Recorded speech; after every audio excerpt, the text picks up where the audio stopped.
Vamos levantar, irmãos, para continuarmos o louvor ao nosso Deus.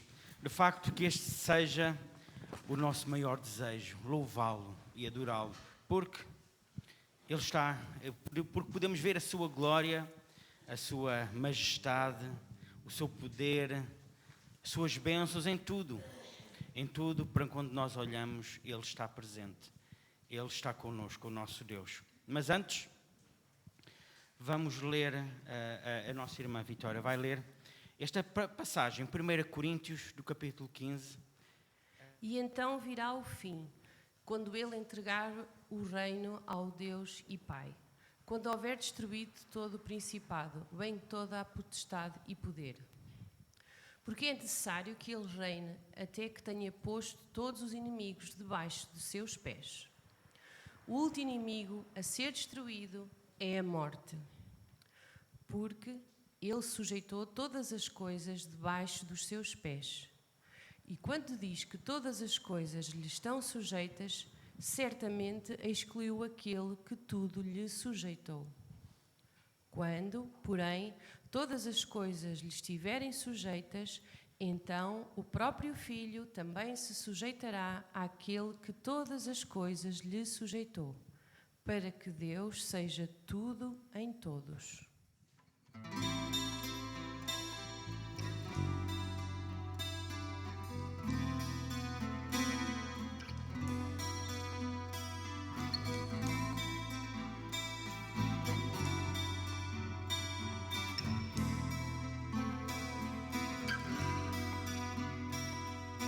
Olho em tudo e sempre vejo a ti.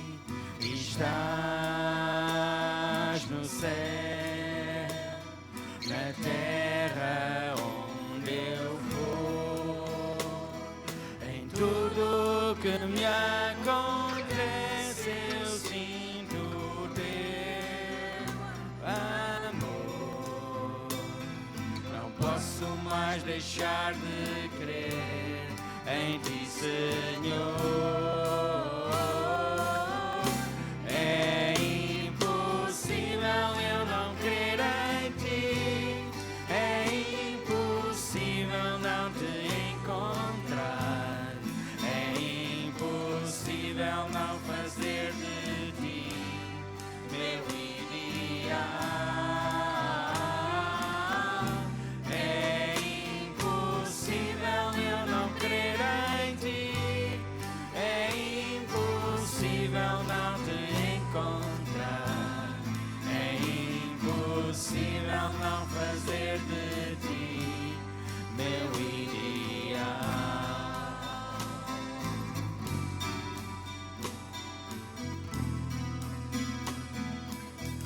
Olho em tudo, olho em tudo e sempre vejo a ti. Estás no céu, na terra onde eu vou. Em tudo que me acontece eu sinto o teu amor. Não posso mais deixar de crer em ti, Senhor. É impossível eu não crer em ti. É impossível não te encontrar. É impossível não fazer de ti meu ideal.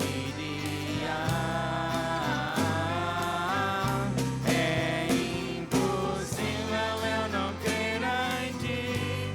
É impossível não te encontrar. É impossível não fazer de ti meu ideal.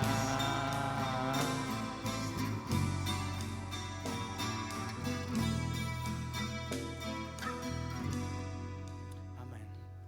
De facto, que esta seja uma realidade nos nossos corações, no nosso dia-a-dia, apesar das dificuldades, que possamos reconhecer que Ele está connosco e que esta seja a maior satisfação que possamos ter, que é Cristo.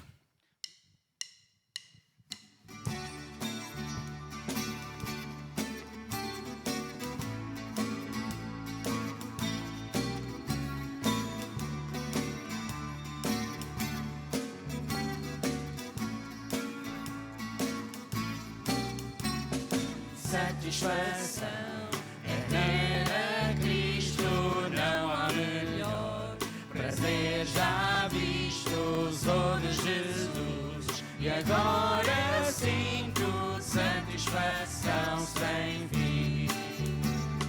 Satisfação é nova vida, eu com Jesus em alegria, sempre cantando da melodia, satisfação sem fim.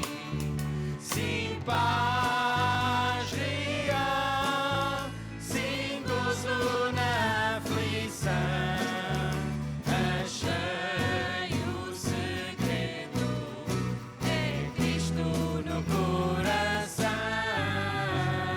Satisfação é não ter medo, pois meu Jesus virá bem cedo, logo em glória eu hei de vê-lo. Satisfação sem fim. Do início, satisfação. Satisfação é ter a Cristo, não há melhor prazer já visto, sou de Jesus e agora eu sinto satisfação sem fim. Satisfação é nova vida, eu com Jesus em alegria, sempre cantando a melodia. Satisfação sem fim. Sim, paz real. Sim, paz real, sim, gozo na aflição. Achei o segredo, é Cristo no coração. Satisfação é não ter medo, pois meu Jesus virá bem cedo, logo em glória eu hei de vê-lo. Satisfação sem fim. Satisfação sem fim. Satisfação sem fim. Amém. Que realmente seja essa satisfação a de Cristo em nós. Nesta altura do culto, nós iríamos consagrar os nossos dízimos e as nossas ofertas, mas isso irá acontecer no final do culto, à saída, mas mais do que dinheiro ou bens, o que realmente Deus quer, de facto, é a consagração das nossas vidas a Ele. Por isso, eu iria pedir à irmã Zaira que pudesse, neste momento, orar por as nossas vidas e pelos dízimos e as ofertas. Altíssimo Deus e Pai, agradecemos-te, Senhor, o privilégio inaudito que nos dás de podermos estar na tua casa, louvando e agradecendo todas as bênçãos que tens derramado sobre a vida de cada um de nós, Senhor. Agradecemos-te, Senhor, pelo privilégio de termos saúde, de termos vida, para podermos estar aqui com os nossos irmãos e, juntamente uns com os outros, cantarmos hinos de louvor a Ti. Bendito Deus, nesta hora queremos consagrar-te os dízimos e ofertas, Senhor. Que tu ponhas alegria no coração de cada um de nós ao contribuir para a tua obra, Senhor. Amém. Que nós possamos ser fiéis e que em tudo, Senhor, a nossa oferta seja para honrar e glorificar o teu nome, bendito Deus. Pedimos a tua direção para este culto, Senhor. Amém, Que a Senhor. tua palavra venha diretamente de ti para os nossos corações e que nós possamos continuar sempre firmes na nossa fé e dando testemunho daquilo que tu és na vida de cada um de nós. Abençoa, Senhor. Pedimos a tua bênção, a tua direção para este culto, em nome do Senhor Jesus. Amém. Ainda de pé, façamos a leitura da Carta de Romanos, no capítulo 12, façamos em uníssono. Rogo-vos, pois, irmãos, pela compaixão de Deus, que apresenteis os vossos corpos em sacrifício vivo, santo e agradável a Deus, que é o vosso culto racional. E não vos conformeis com este mundo, mas transformai-vos pela renovação do vosso entendimento, para que experimenteis qual seja a boa e agradável e perfeita vontade de Deus.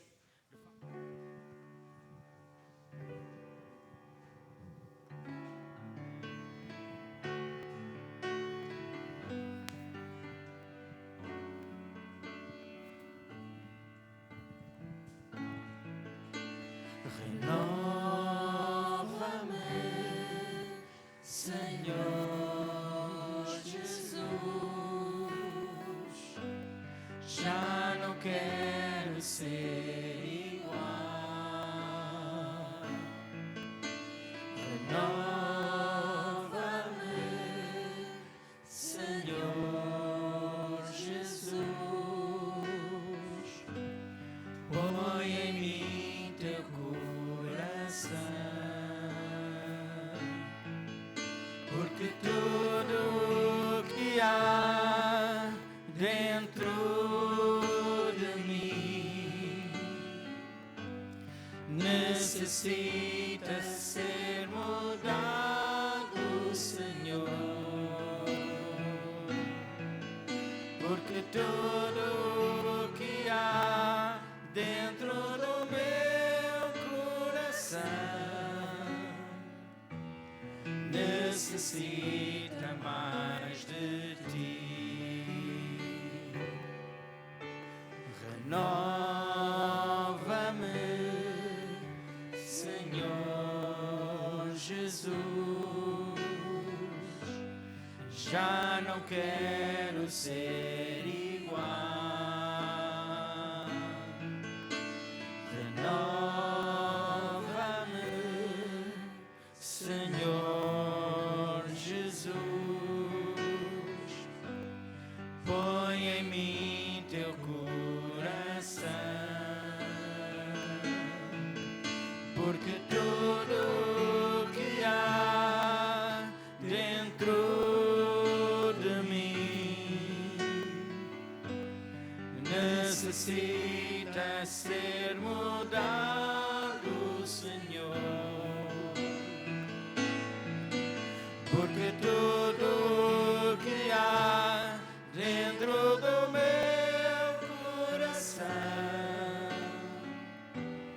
necessita mais de ti, porque tudo que há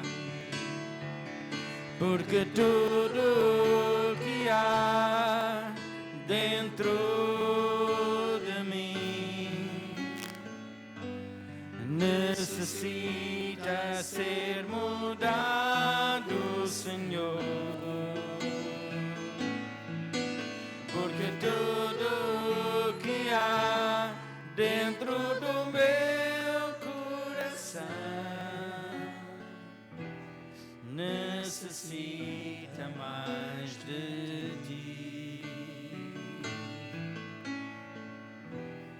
necessita mais de ti,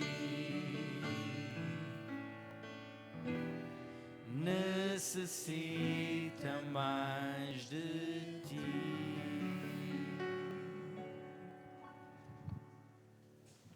Estou a gostar de ouvir cantar a igreja. Tinha saudades de vos ouvir, de nos ouvirmos. Irmãos, cantámos há pouco um coro que dizia satisfação. Quem é que não conhece este coro? Todos conhecem. 2 pessoas não conhecem. Há quantos anos cantamos este coro? Há 90, diz a minha mulher. Deve ser mais ou menos. Talvez há 90 não, mas há 55 talvez. Mas que letra bonita. Eu pergunto, quem está aqui com satisfação? Há bocado, quando eu perguntei quem não tinha Covid, vi mais braços levantados no ar. Eu não estou a perceber o que é que os irmãos estão aqui a fazer. Quem é que está aqui com satisfação? Assim está bem, já gosto mais de vos ouvir. Satisfação. É tão bonito nós dizermos e confessarmos exatamente isto. Nós estamos com satisfação na casa do nosso Deus. Amém? E sabem, também é bom que tenhamos este sentimento de renovação. Agora, eu tenho uma pergunta para fazer à igreja. Aqui há uns anos atrás eu fui com o pastor Moisés assistir a uma consagração ao ministério de um pastor. Estava a decorrer o exame e às tantas o nosso irmão pastor Moisés levantou-se e fez a seguinte pergunta ao examinando: meu irmão, é o irmão que se renova ou é Deus que o renova assim? A sala ficou toda em silêncio. E era uma sala grande, era um anfiteatro, estava tudo cheio. Porque ele fez a pergunta e sentou-se. Meu irmão, é Deus que o renova ou é o irmão que se renova assim? Quem é que nos renova? É Deus que nos renova? Temos a certeza? Onde é que está a irmã? Irmã Mariana, pode voltar a pôr o texto de Romanos capítulo 12, versículo 2? Vamos ler?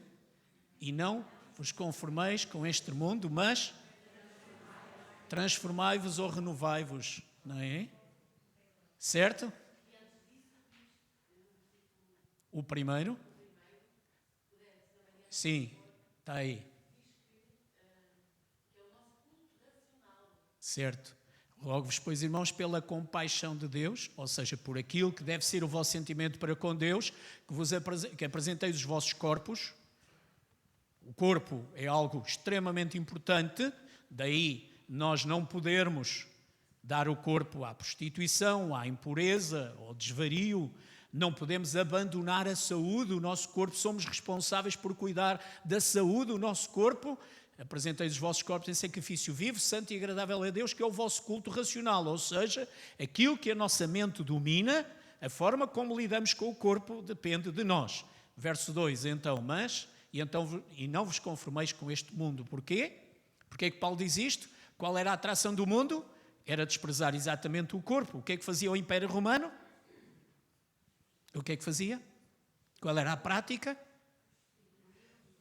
Era as orgias, não é? Era a prostituição, era o lesbianismo, era a homossexualidade, aquelas coisas que dizem nos nossos tempos que é tudo uma questão de modernidade. Pronto, tem 2000 anos só, é uma modernidade esquisita. Mas era isso que acontecia no Império. E Paulo quer que isto não afete a igreja, não é? A própria igreja de Roma não pode ser afetada por isso. Portanto, e não vos conformeis com este mundo, mas transformai-vos. Não entreis na onda. O texto, de facto, está aplicado ao corpo, ao cuidado que devemos ter com o corpo. Porque o corpo é o templo do... Há dúvidas? Não. O corpo é o templo do Espírito Santo, por isso nós precisamos de cuidar dele e precisamos de fazer uma transformação nesse mesmo corpo. Como também precisamos do apoio, da ajuda, da ação do Senhor nosso Deus na nossa mente. Porquê? Colossenses capítulo 3, versículo 8 e seguintes. Colossenses capítulo 3, verso 8 e seguintes, continuamos a estudar a carta que Paulo escreveu àquela igreja lá em Colossos. E vamos ver a atualidade desta carta para nós hoje. Colossenses capítulo 3, a partir do verso 8, Paulo está preocupado com a igreja de Colossos. Ele sabia que andava por lá alguém que gostava de confundir os próprios crentes, porque na igreja de Colossos havia ainda muito daquilo que era o Império Romano, muito da sua influência no comportamento, muito daquilo que era a prática de as pessoas desprezarem o seu próprio corpo, desprezarem o seu comportamento de uns para com os outros. Paulo tinha consciência de que esta cidade, que era uma cidade importante naquela altura, tinha influências ainda dos judaizantes, muita religiosidade, mas pouca seriedade. Paulo tinha consciência de que os princípios cristãos ainda não tinham penetrado bem a igreja, nomeadamente na relação uns com os outros. E vejam como Paulo expressa a sua preocupação, mas agora, fazendo uma diferença daquilo que ele tinha falado anteriormente, dizendo que já ressuscitastes com Cristo, pensai nas coisas que são de cima, não nas que são da terra. Não vos deixeis intimidar por aqueles que vos querem confundir nos vossos princípios, nos princípios cristãos.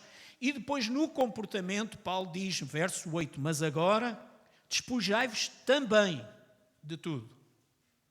E o que é o tudo? Primeira coisa que Paulo quer que os crentes de Colossos se despojem, qual é? A ira. O que é ira? É raiva, é zanga. É uma forma de estar no mundo em que se cria conflito por tudo e por... Exatamente, a ira. A seguir, a cólera. O que é a cólera?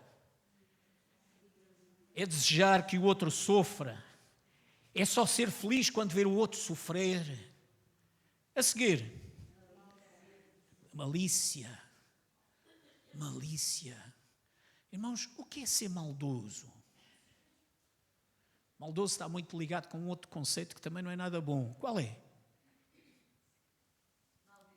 Maldizente e? Malícia é ver mal, é desejar mal e é querer ver o mal, não é? E normalmente está ligado à inveja. A malícia e a inveja andam de mãos juntas, andam de mãos dadas.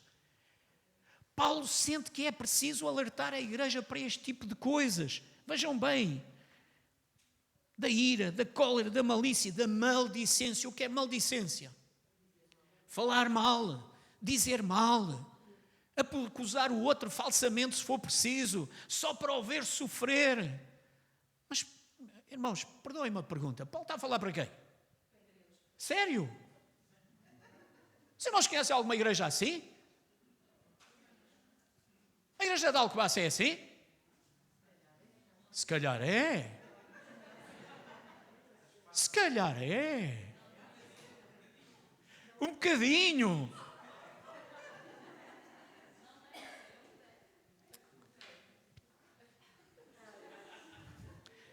O meu ministério acabou.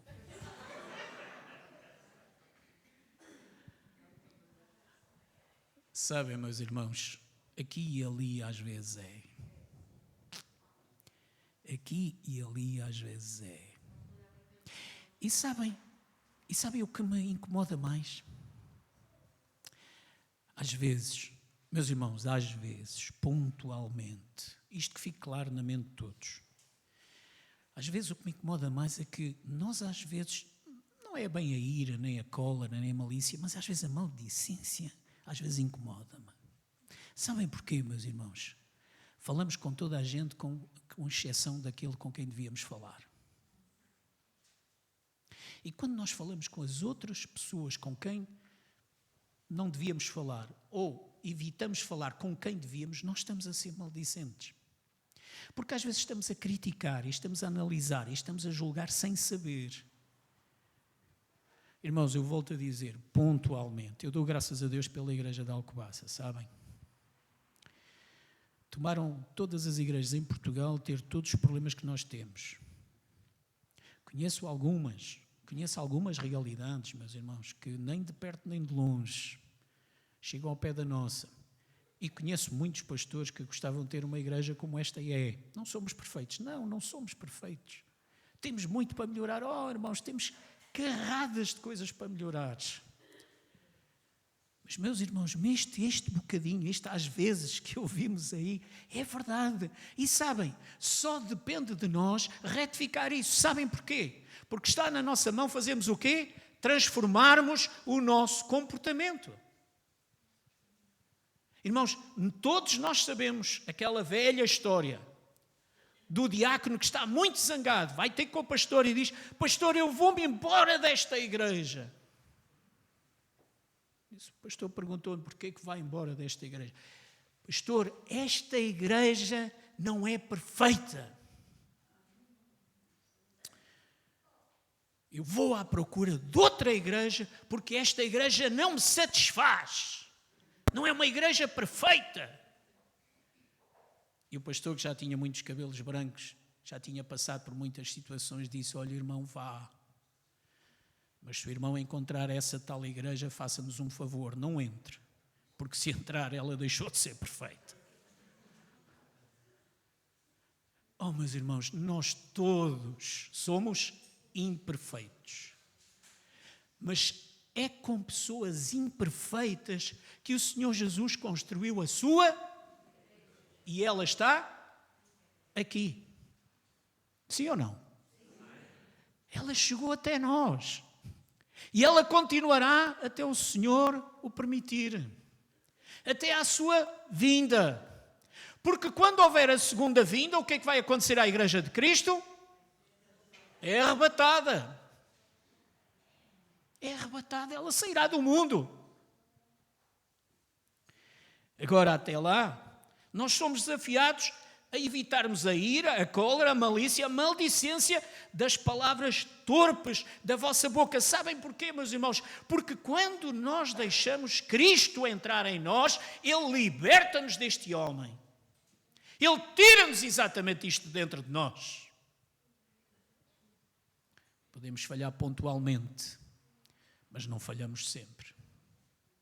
Podemos ter um caso ou outro em que nem tudo sai bem. Mas esta não é a nossa forma de estar na vida. Não é a forma de nos relacionarmos uns com os outros. Porque Cristo liberta-nos do velho homem. Porque o Senhor nos dá esta garantia. Nós queremos nos renovar o nosso entendimento e o Senhor Jesus contribui para essa renovação pela ação do seu Santo Espírito e nós somos enriquecidos e nós temos comportamentos corretos. É quando nós conseguimos chegar perante o nosso irmão: Vitória, desculpa, eu não fui justo contigo. É quando chegamos ao pé da nossa irmã e dizemos: Anita, peço perdão porque eu não fui capaz de fazer o que devia. É quando nós chegamos ao pé do outro irmão e dizemos: Daniel, perdoa-me porque eu não tive tempo como devia ter tido para ti e aquilo que eu disse não foi o mais correto sobre ti. Não disse nada ainda, Daniel. Bem?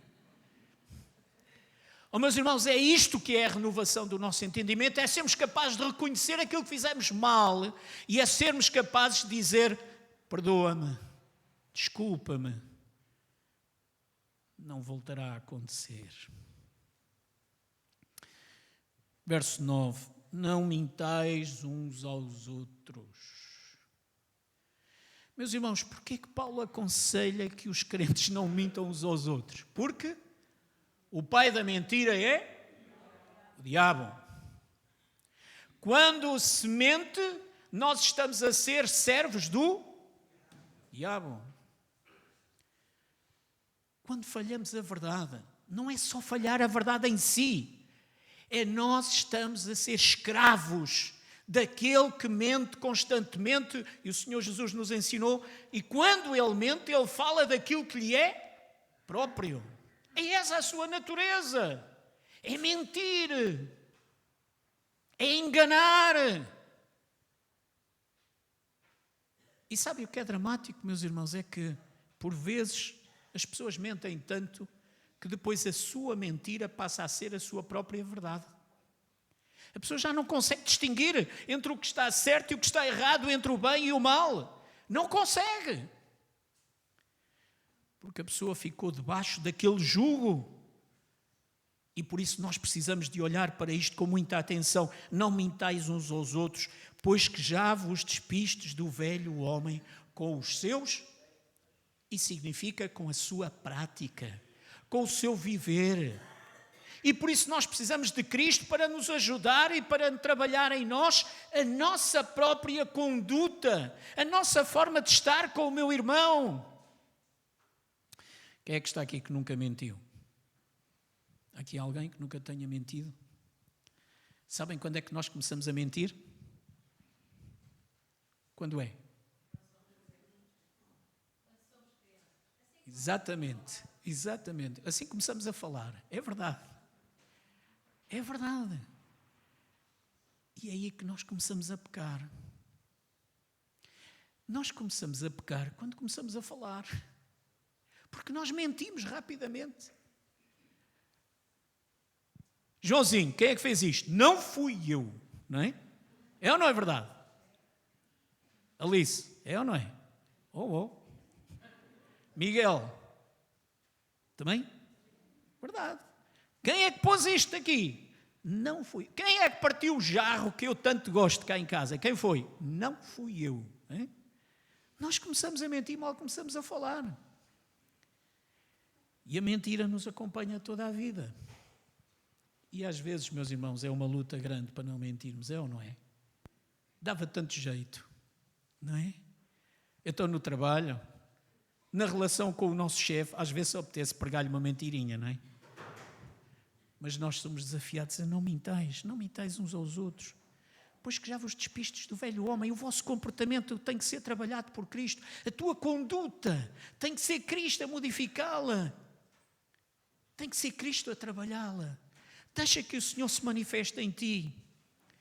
E Paulo justifica exatamente isso no verso 10, e vos vestistes de novo, que se renova para conhecimento. Meus irmãos, conhecimento, adquirir o conhecimento para uma conduta correta, sob a ação do próprio Deus, do próprio Senhor Jesus, do próprio Espírito Santo. Esta ação que nós precisamos viver em cada dia. Meus irmãos, é fundamental nós percebermos isto. Na nossa relação entre marido e mulher, esposa e esposo, como é que se consegue manter uma relação, um casamento em que um mente ao outro? É possível? É possível nós mantermos uma boa relação entre pais e filhos quando os pais mentem aos filhos, os filhos mentem aos pais? Onde está Cristo? Que transformação fazemos nós na nossa forma de viver? E, meus irmãos, neste dia a dia, nós somos constantemente desafiados a fazê-lo. Muitas das vezes acontece, certamente aos irmãos também. Às vezes entramos na net, entramos nos sites e ultimamente, aqui há uns anos, mas ultimamente aparece com regularidade lá uma mensagem: dê uma escapadinha. Caralho, não pedi nada. Dê uma escapadinha. Uma vez dei-me ao trabalho, deu uma escapadinha, podia ser umas férias ou assim uma oferta de um hotel ou de uma coisa qualquer a preço especial para nós irmos lá com a família, não é? Sabe o que é a escapadinha? Irmão Zé Lourenço, está fixo a olhar para mim, está atento? Uma escapadinha não é nem mais nem menos perceber que há outra pessoa que está disponível para estar consigo durante umas horas. E eu disse, que raio. Faz algum sentido. Mas é assim que a sociedade está. É isso que a sociedade nos oferece. É o tal sentimento de modernidade que nos falam. Paulo afirma, vos vestistes de novo, que se renova para conhecimento. E agora, meus irmãos, conhecimento de quem? Segundo a imagem daquele que o criou. É o desafio de sermos como Cristo é. É o de percebermos como Ele tem que ter influência em nós. E reparem, qual é o conceito que Deus tem? Verso 11, onde não há grego nem judeu, circuncisão nem circuncisão. Isto significa não há povo escolhido ou povo não escolhido. Todos são iguais para Deus. Onde não há bárbaro, não há cita, ou seja, de outra raça, servo ou senhor. Para Cristo, todos somos iguais. Ele olha o ser humano de uma maneira igual. Ele pede a toda a humanidade que tenha o mesmo desafio de comportamento ético de uns para com os outros e todos para com Deus. Igreja de Cristo, que desafio tremendo para os dias de hoje nós temos. E sabem porquê? Paulo conclui de uma maneira extraordinária. Mas Cristo é o quê? É tudo em quem? Em todos. Cristo é tudo em todos. Só Cristo faz sentido na nossa vida. Só Ele preenche a lacuna do nosso viver. Só Ele nos ajuda a que realmente transformemos a nossa maneira de estar e de ser de uns para com os outros. Mas só quando a igreja está em Cristo ela consegue ser influência no mundo. Meus irmãos, aqui há dias li um texto extraordinário. Eu achei extraordinário. Eu tenho guardado no meu computador. E o texto diz resumidamente isto. O mundo foi transformado pela pessoa mais improvável que o pudesse fazer. Filho de camponeses, vivendo numa aldeia, num sítio ermo, não tendo influência junto daqueles que eram os líderes, sendo odiado por todos, a começar pelos religiosos.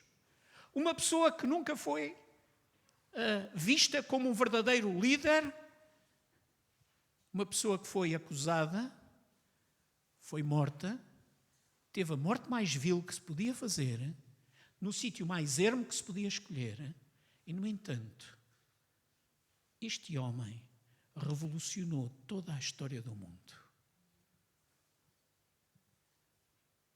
Estamos a falar de Jesus Cristo. Estamos a falar de Jesus Cristo. A pessoa mais improvável. E, no entanto, ao longo de séculos, a igreja que ele criou, junto com aquele grupo de 12 homens, todos eles imperfeitos, todos eles limitados, pessoas dos mais simples castas da sociedade. Pois bem, essa igreja perdura até ao dia de hoje.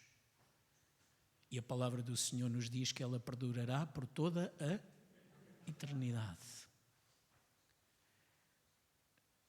Para quem iremos nós? Um dos textos que ultimamente tem estado na minha cabeça, e eu partilho com os irmãos no texto que vos escrevi no boletim, é o texto de João capítulo 6, verso 60 até ao verso 68. Meus irmãos, o Senhor Jesus tinha estado num diálogo com o povo, tinha estado num diálogo com os líderes religiosos. E a partir do verso 60 nós começamos a ver as pessoas a dizerem: duro é este discurso, quem o pode suportar? E o que é que muitos fizeram? Abandonaram o próprio Senhor Jesus. Foram-se embora.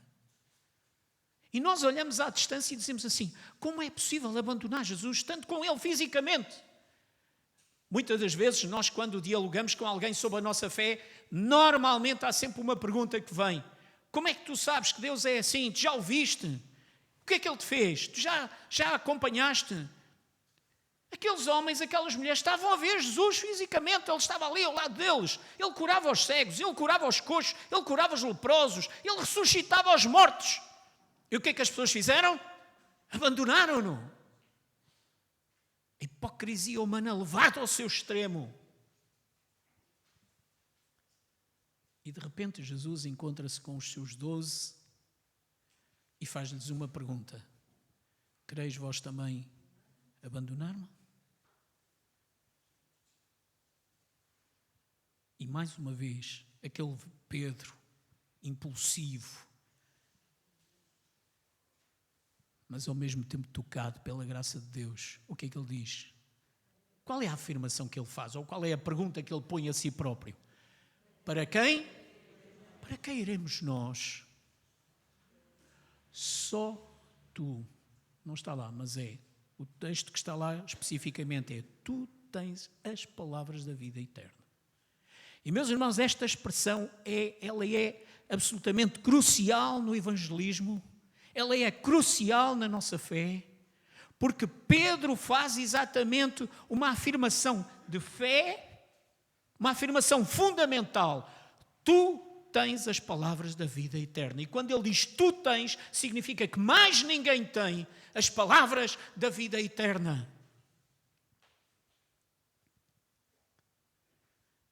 E aquilo que nós podemos perguntar Foi aquilo que o Senhor Jesus perguntou a Marta e a Maria quando se encontrou com elas: crês tu isto?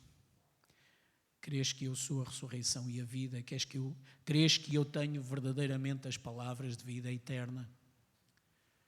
Meus irmãos, Paulo tinha esta noção muito clara na sua mente, e por isso ele escreve à igreja: para Deus não há judeu, não judeu, religioso, não religioso, cumpridor da lei, não cumpridor da lei, homem, mulher, preto, branco, rico ou pobre, mas Cristo é tudo em todos quando nós somos igreja. Quando a nossa conduta é transformada pela ação do Espírito Santo em nós e o nosso desejo sintoniza-se exatamente com este Espírito, com este desejo de sermos e de vivermos como Deus deseja. Meus queridos irmãos, Jesus torna-nos de facto novas criaturas. Torna-nos novas criaturas no nosso pensamento e na nossa forma de estar. Torna-nos novas criaturas na nossa maneira de viver e, vejam bem, até na nossa maneira de morrer. Porque o Senhor Jesus nos dá a visão clara daquilo que é o nosso presente e daquilo que será o nosso futuro. Queremos nós nisto? Somos nós criaturas, novas criaturas em Cristo? É de facto Cristo tudo em todos? Que assim seja para a nossa igreja, que assim seja para cada um de nós, que assim seja para cada uma das nossas famílias. Que saibamos ser igreja de Cristo em todo o momento do nosso viver. Amém?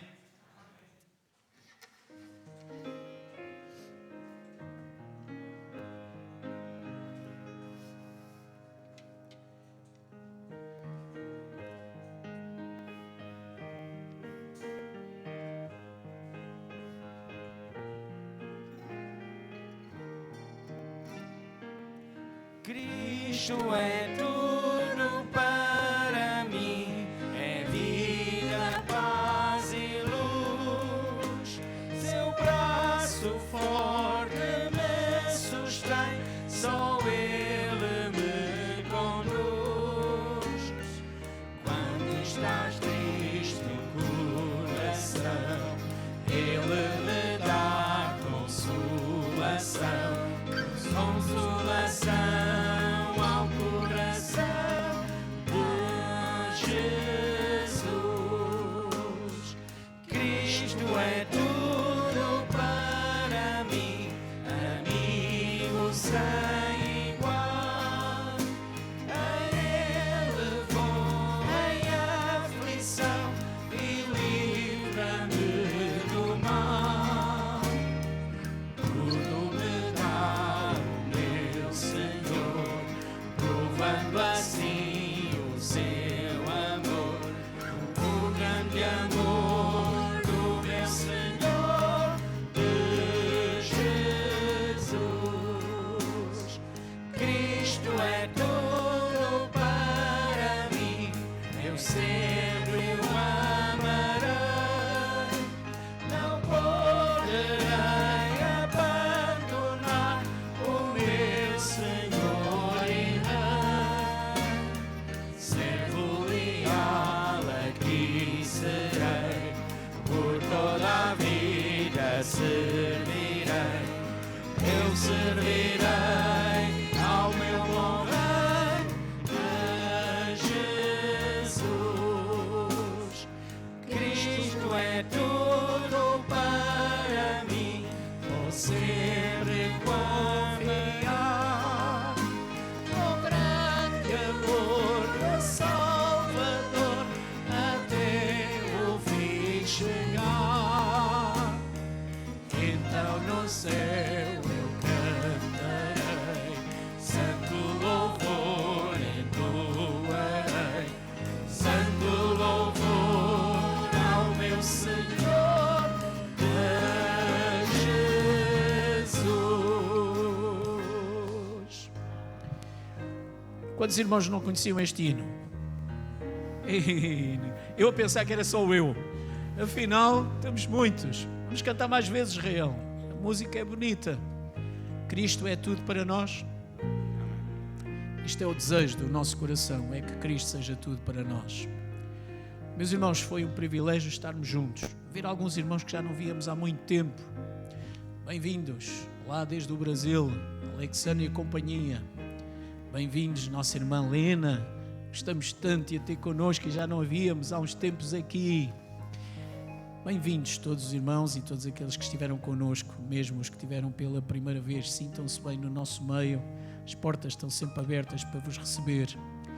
E que o Senhor a todos vos abençoe, vos dirija, vos dê uma semana abençoada. Sintam a presença do Espírito Santo do Senhor convosco. Deixem que Deus, de facto, vos encha. Deixem que Ele faça a sua obra em cada um de vós e que nós sejamos, de facto, pessoas que sintam que Cristo é tudo em todos e assim possamos honrar e servir. Vou pedir à nossa irmã Georgina o favor de nos despedir com uma palavra de oração. Obrigada, Senhor, meu Deus, porque tu nos trouxeste até aqui para que te cultuarmos, Senhor, todos juntos e nos alegrarmos na tua presença. É bom estar aqui, Senhor, é bom se louvar, é bom aprender mais da tua palavra, Senhor. Que esta palavra, Senhor, possa ter entrado nos corações de todos os que ouviram, Senhor. Abençoa-nos, Senhor, no resto desta semana, Senhor, para que de novo possamos estar juntos, Senhor, para te cultuar e para te adorar, porque só tu, Senhor, és digno de todo o louvor e toda a